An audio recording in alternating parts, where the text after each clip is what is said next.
Sip with Joy. If this is your first time joining, this is Sip with Joy, a show about a girl, her wine, and her feelings. And I am that girl. I am your host, Joy M. Hutton, serial entrepreneur and lover of food and wine. I'm so glad that you guys are back with me today. And today's wine is a Pinot Blanc from Alsace, France. So you know where to find out about this if you're following on at Sip with Joy on Instagram. I always do the sip of the day to explain where this wine came from. So we're going to go ahead and get into it because today's episode is called Don't Take It Personal, okay? We all have feelings, okay? Hey, Tiffany. So many times we take things personally, and I'm not saying that anyone is immune to it, but we have to understand that people respond and act to you because of their own experiences and insecurities. So that's what this episode is about today because listen, we know how to get in our feelings. I know I get in my feelings. This is something I still have to practice. But so we can all work on this together. All right. So if you have not read the book, The Four Agreements by Don Ruiz, Ruiz, I definitely encourage you to do so. So it's a book about how to achieve freedom from self-limiting beliefs, and one of those is taking things personally, and it's the second agreement in the book. So I definitely encourage you to read this book. But he basically says, hey, Elsie, he basically says that whatever happens around you, don't take it personally. And nothing that other people do is because of you, it is because of themselves.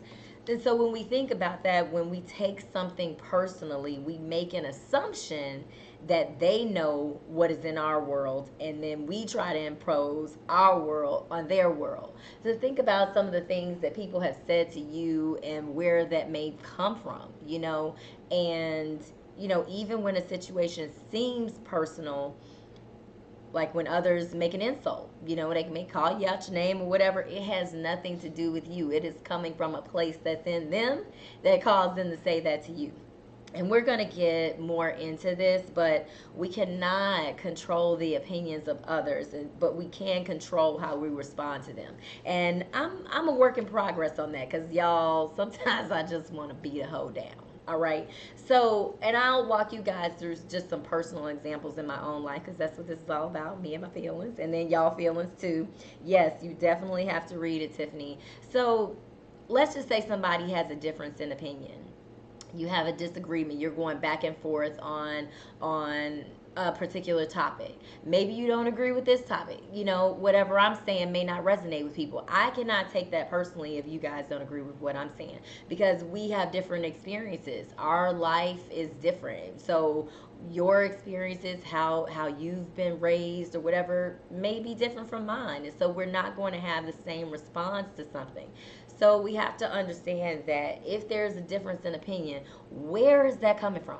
Why do people believe that? Like I had somebody go in on a comment last week or a couple of weeks ago when I did the episode about dating outside of your race. And hey, listen, thank you for sharing your opinion. I am not about to sit up here and go back and forth with you because that is your experience. That is your opinion about what I'm saying, and I'm not about to absorb all of that energy. So, I can't. I can't give energy to all of that. Same with social media. You have trolls on social media, and I will block somebody in a minute. Like I don't do negativity on my wall because I'm not saying negative things about people. I'm not putting negative energy out there. So don't come on my wall with that stuff. But again, there are people that make a life out of trolling other people, and I'm not doing that. And you see celebrities reacting to negative opinions about them, and so it gets to them because they're human. You have feelings.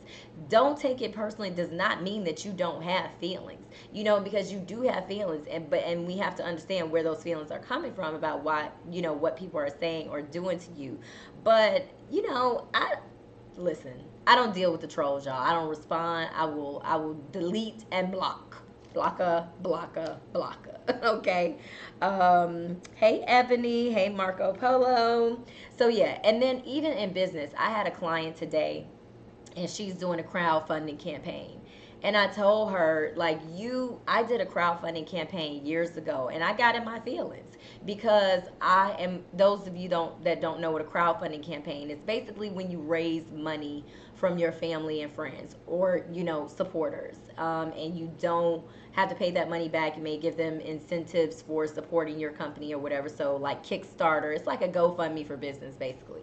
So I told her, I said, I had to learn the hard way. I was like, I supported all these people, and so this should be easy for me to raise this money for my business.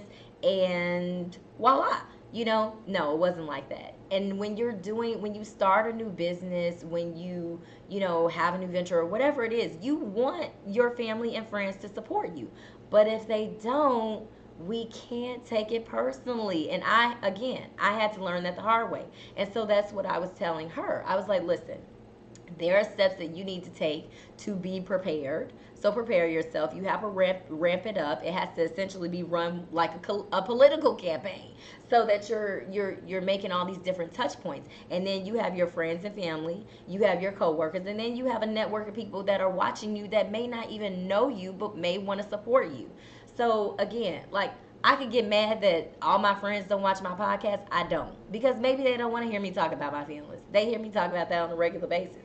Maybe they don't like wine. I don't know. That's not for me to figure out. The people who will watch my podcast are the people who watch it or listen to it. I can't be worried about the people who don't. And so it's really a mindset shift, and it's a practice, and it's a discipline that we have to embark upon in order to get ourselves out of that space of, well, my friend didn't support me, it's my business, I show up for people. But that's you don't know why that person is not supporting you. Maybe they don't have the money, maybe they're just not interested in your business, and that's okay. You have to take a moment and say why those people may not be supporting you. Because you say it be your own family, it be your own friends. Yeah, it is. But there are also a lot of people out there who will support you that don't even know you. Okay. All right. So next is relationships. When you're in a relationship, in arguments, I know if I'm ever arguing or having a disagreement with someone, I'm always careful to say, you made me feel this way.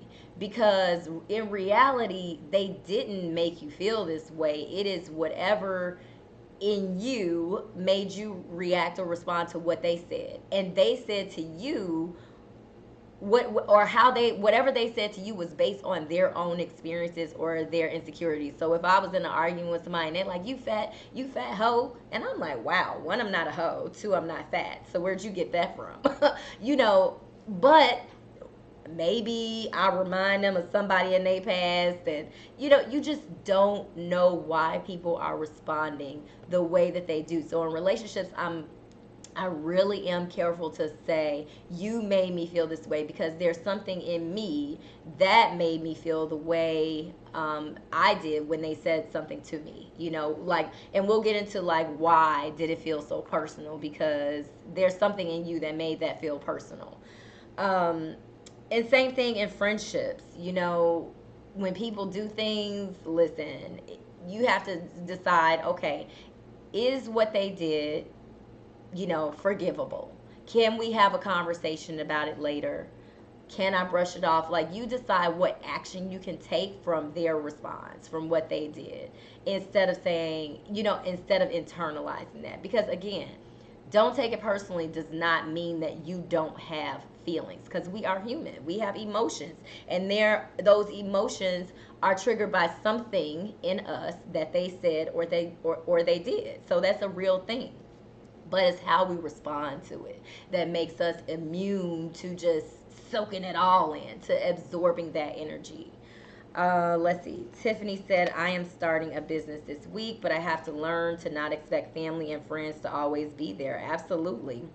Hey Sharon, she said I was in my feelings too. Yeah, I told my mom the same thing. I'm like, she started a business, and I said, listen, you have to understand that everybody is not going to support you, and it may be different. I told her, even with travel, I said, now there may be some things that I patronize your business for, but then I may find a little deal over here on my little sneaky site. So don't get mad if I don't always book my flights with you. So, but she's good. Y'all could patronize her business, G&H Travel Co. But yeah, so you have, yeah, friendships. People may be having a bad day and may not know how to respond to you. They may be stressed, and if you've done your part in asking them like if they're okay or whatever, is there anything I could do? Then that's all you can do. Um, Strangers. Now listen. I'm really a work in progress with strangers because, again, I'll be ready to just knock somebody upside the head. But just think of when you're driving. Somebody could be on the way to the hospital and found out, their family member died, and they are driving recklessly. They could be on some medication. They could just be a reckless driver. So they say you never know what someone is dealing with, and it's true. um I had seen something, some like people are just experiencing death at just like a level that is just, I don't know, I just feel like it's unheard of with the pandemic and what have you. Like everybody is experiencing death in some way, shape, or form, or knows somebody that has experienced it and is very close to them. So, but you never know what someone is going through.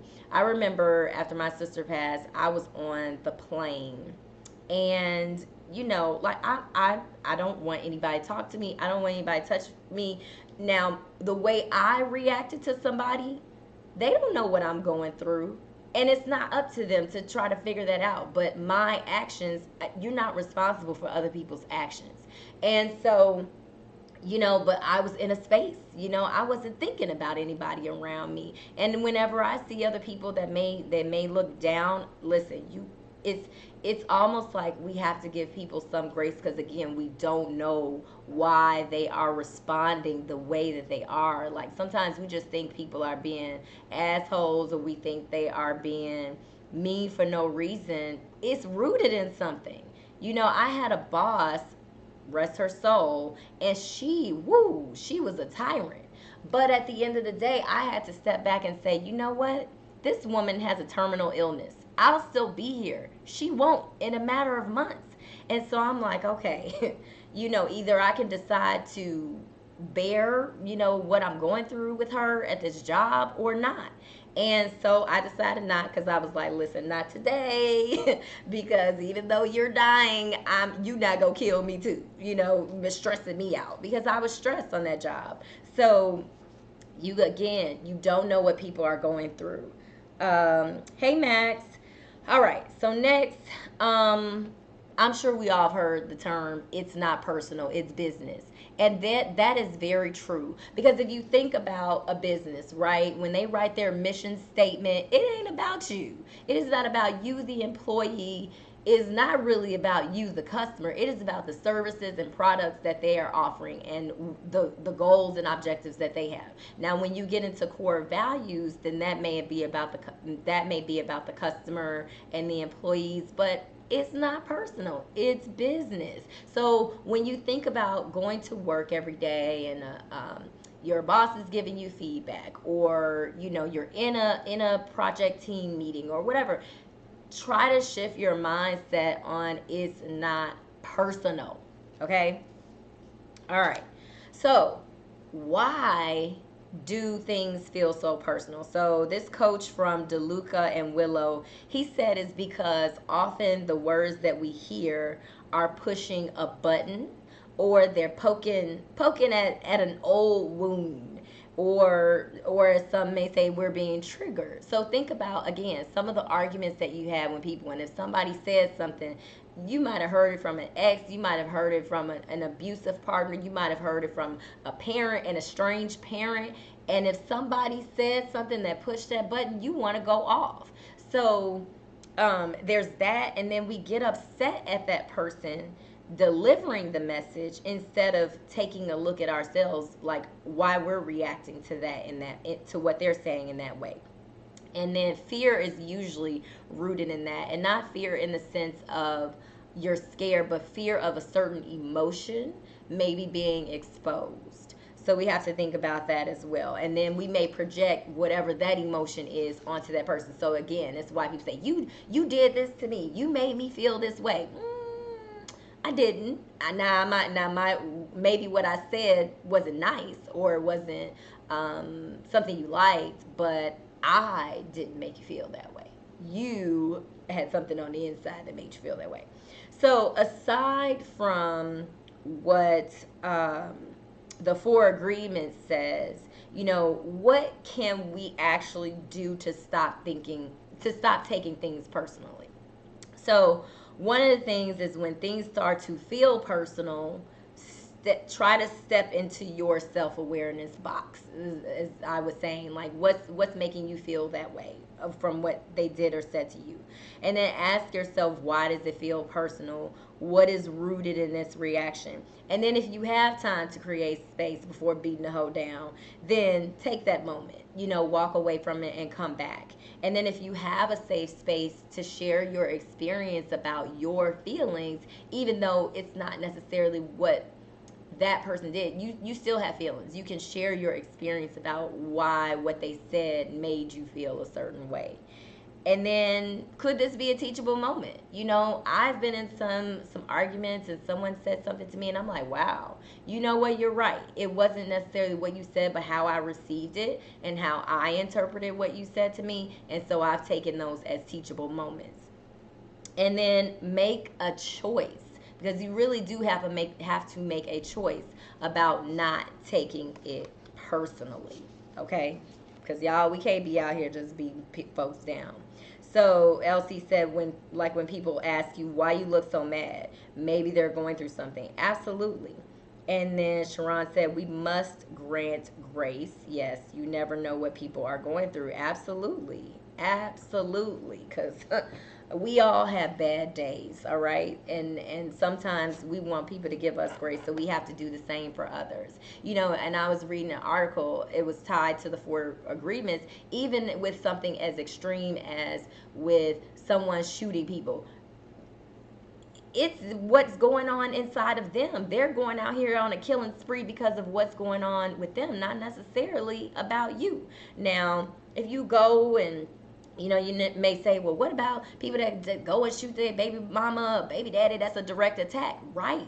But it's still something that's triggering them to do that. So we have to, again, think about what's on the other side of those actions that's causing people to do what they're doing. All right, so taking a break from that,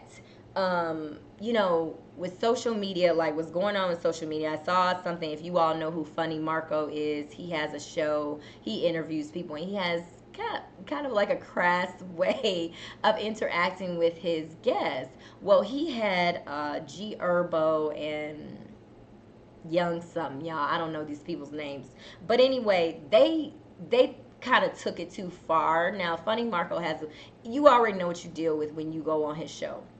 Well, they took it too far. I mean, they were calling him dumb and stupid. They threw his hat. Like, I mean, come on.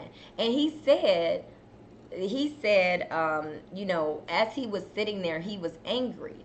But he knew he had a job to do. So he knew same thing. He was like, even though I may be angry about what they're doing, I got a job to do. And he's responding, and he's making a choice in that moment. So it's like, again, you're not responsible for other people's behavior.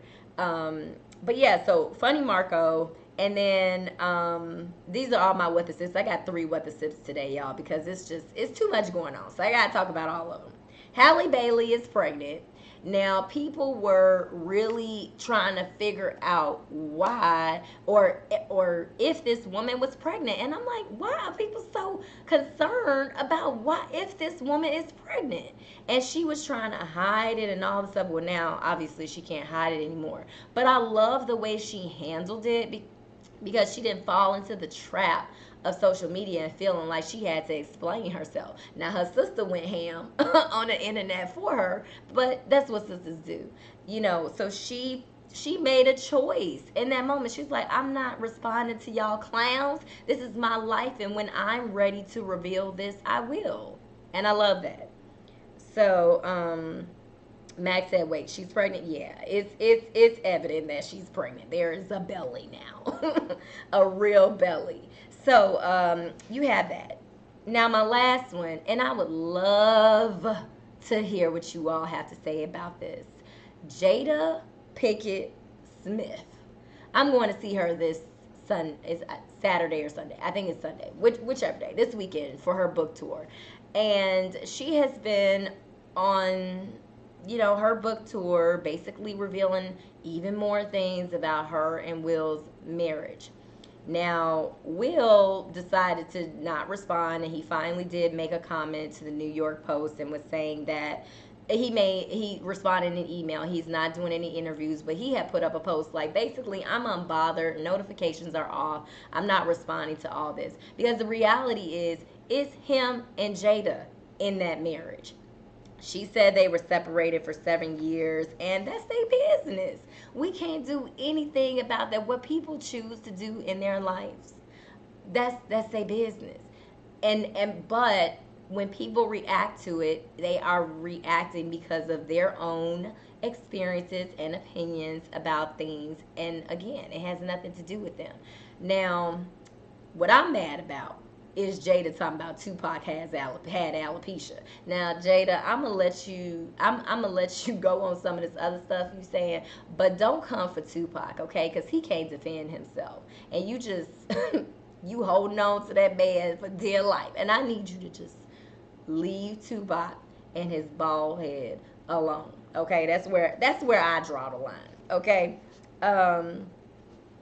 So Max said, is it a book tour or an emasculate Will Smith tour? Well, I don't know, but I'll let y'all know next week when I come back, when I hear the whole thing for myself. I don't know. But what I was having a conversation with some friends over the weekend about this, and we don't know all the things that went on in that household. For all we know, Jada could have been in an abusive relationship. Will could be a narcissist. He could have been emotionally abusing her, and now she has found her voice. We don't know. We can make all these assumptions about what's going on and who she is, who he is. We don't know everything. We're getting bits and pieces of their marriage over a period of time, what they have chosen to show us.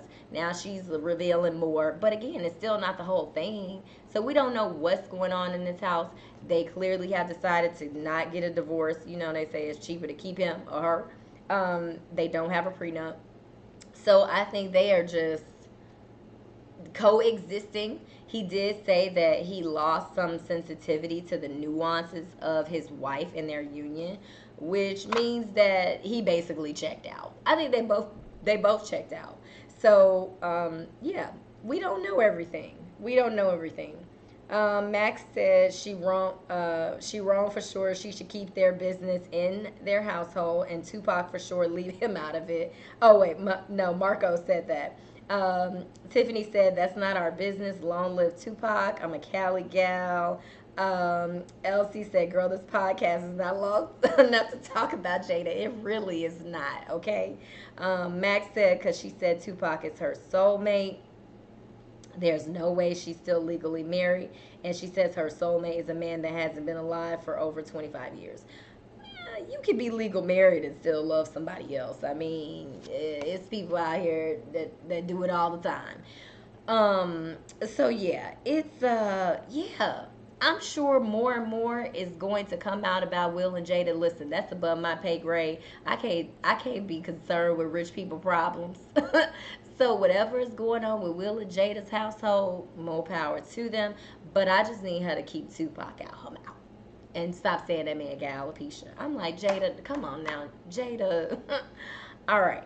So when we see people as they are, without taking it personally, we can never be hurt by what they say or do. Now, again, that doesn't mean you don't have feelings, because that's a tricky phrase right there, right? Because that comes from the four agreements. But this takes extreme discipline and practice.